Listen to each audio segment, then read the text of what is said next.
سکا، اتفاق ہی نہیں ہوا۔ غالباً وہ ایک کانفرنس تھی ضلع اوکاڑا میں،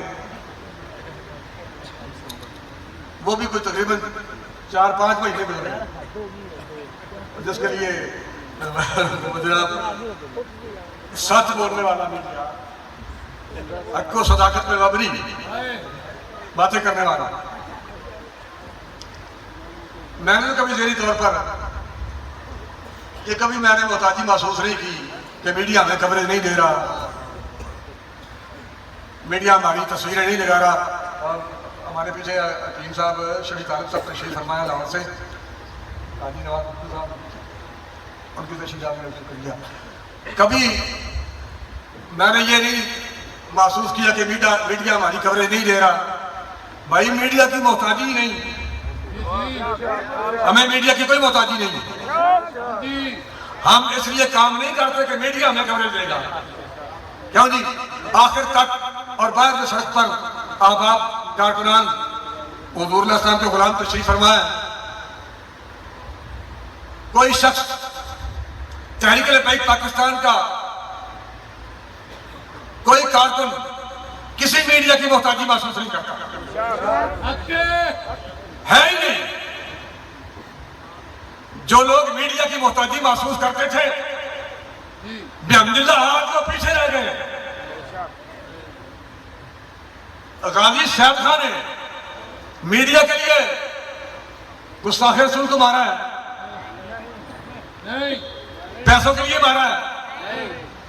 اے تو حضور علیہ السلام کا کرم ہے جڑا حضور علیہ السلام کی بارگاہ ایک جملہ بھی کہہ دے نا، اے میں کتابہ پڑھ کے نہیں کرتا پڑھتا، اے تو میں آزما کے دیکھا نا، جڈا بندہ مرضی نہ کمبا ہوئے وہ ایک جملہ بھی کہہ دے۔ تو غازی صاحب خان سے پھر باقاعدہ گستاخ رسول مارے نا، اور اس بات سے ملک پاکستان کے ہر شخص کو یہ سمجھ جانا چاہیے کہ اب قادیانیت پر کون سا وقت آ چکا ہے۔ ہر آدمی کو یہ سمجھ جانا چاہیے، اور اس میں کوئی شک نہیں کہ قیام پاکستان سے لے کے اب تک قادیانیت نے بر صغیر میں جو ظلم و ستم اسلام کے ساتھ کیا ہے، اگر اس وقت ملک پاکستان کے ہر کلمہ گو کو اس کا احساس ہو جائے تو دن سورج نکلنے سے پہلے ملک پاکستان کا ماحول ہی بدل جائے گا۔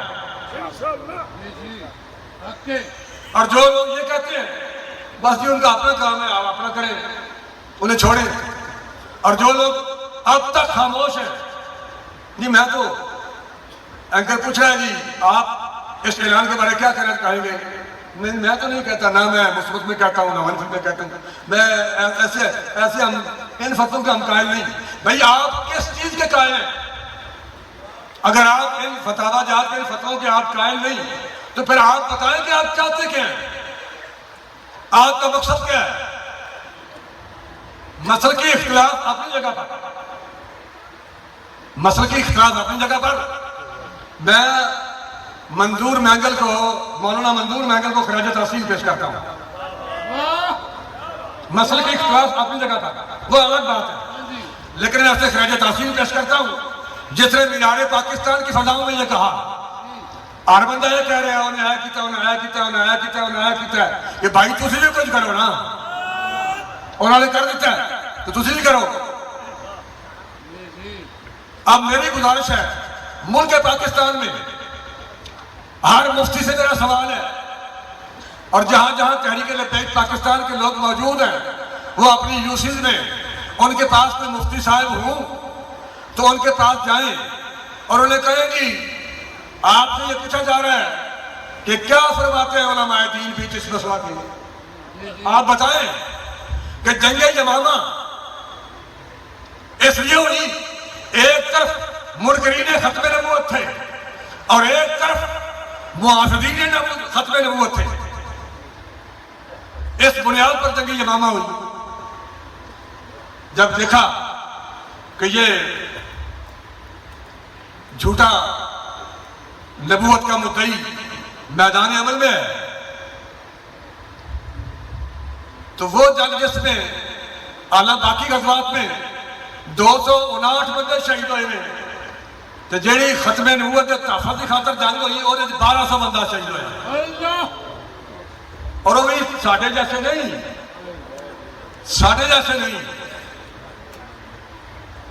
وہ عظیم لوگ جنہوں نے بارے حضور علیہ السلام نے فرمایا کہ میرا صحابی سو جائے کہ وہ دی نیند دا ایک لمحہ، ایک سیکنڈ پوری امت دے قیامت تک پوری امت دے اعمال نہ ہو، انہوں نے حج، عمرے، زکوٰۃ، نماز، اعمال سارے ایک پاسے، کہ میرے صحابی دی نیند دا لمحہ ایک پاسے، وہ لمحہ پھر بھی بھاری ہے، وہ صحابہ شہید ہوئے ختم نبوت کے تحفظ کے لیے۔ اب میرا سوال یہ ہے، اگرچہ مرزا مر چکا ہے لیکن اس کی ضروریت اب بھی موجود ہے۔ جب ملک پاکستان میں ایک طرف منکرین ختم نبوت موجود ہیں اور دوسری طرف حضور علیہ السلام کا کلمہ پڑھنے والے حضور علیہ السلام کی ختم نبوت کے محافظ موجود ہیں، تو آپ فتویٰ دیں کہ اب مسلمانوں کو کیا کرنا چاہیے۔ بس یہ تقریر ہے، اور آج کی عرس کے محفل کا مقصد بھی یہ ہے کہ مفتیان کرام یہ فتویٰ دیں کہ جب منکرین ختم نبوت مسلمانوں کے سامنے جھوٹے نبی کی تعریف کر رہے ہوں، مرزے کی تعریفوں کے پل باندھ رہے ہوں، اس پر ان کا ایمان ہو اور محافظین ختم نبوت زندہ ہو، تو پھر مسلمانوں کو کیا کرنا چاہیے؟ تقریریں، مبالغے، مناظرے، آپ فتویٰ لکھیں کہ کیا کرنا چاہیے؟ پھر کم از کم یہ احساس ہو جائے گا کہ ہم کہاں کھڑے ہیں۔ لو جی دیں فتویٰ صبح، ہر مفتی صاحب فتویٰ دیں تے مرزائیاں نے کی پاکستان نال قیام پاکستان دے بعد بھی وہ کیڑا ظلم ہے جڑا مرزائیاں نہیں کیتا۔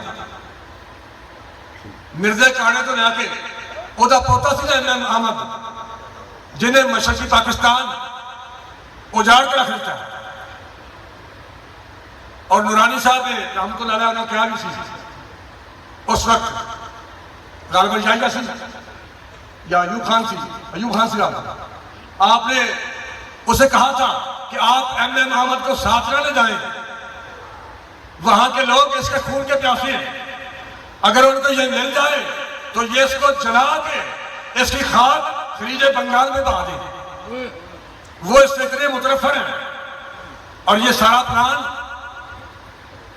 تل ابیب میں بیٹھ کے اسرائیل میں وہاں یہ تیار ہو چکا ہے، مشرقی پاکستان ہمارے ہاتھوں سے جا رہا ہے۔ آپ ہوشیار ہو جائیں اور اس کا تحفظ کریں۔ لیکن ایوب نے کہا جی مجیب بھی مجھے یہی کہتا ہے، بس مجیب مجھے یہی کہتا ہے، وہ نکال ختم کر دیتے۔ اور چونکہ یہ سارے حسیناؤں کے جلدادہ تھے اور ربوے میں یہ سارا سامان عام تھا، یہ سارے وہاں جاتے تھے اور ان کو سب کچھ پیش کرتے تھے۔ یہ شراب و کباب کے نشے میں انہوں نے مشرقی پاکستان اجاڑ دیا، ہمارے ہاتھوں سے نکل گیا۔ اور اس کے بعد بھٹو کا جب تختہ الٹنے لگے تھے، اس وقت بھی بھٹو کو جب خبر ہوئی تو اس وقت بھی 2 لیفٹیننٹ جنرل تھے اور 14 میجر تھے، اور صاحب یعقوب علی خان نے کہا تھا کہ اس وقت اعلیٰ عہدوں پر یہ 378 قادیانی موجود ہیں۔ اس وقت تو جڑا اسی ہونے کہیں نا جی جناب اینا ظلم کر دینے، ایک گولیاں نے آرڈر دیں دینے، شیلنگ بھی آرڈر دیں دینے، اینا جی بھائی مسلمان آرڈر دینے نہ ہوتا ہی کوئی نہیں۔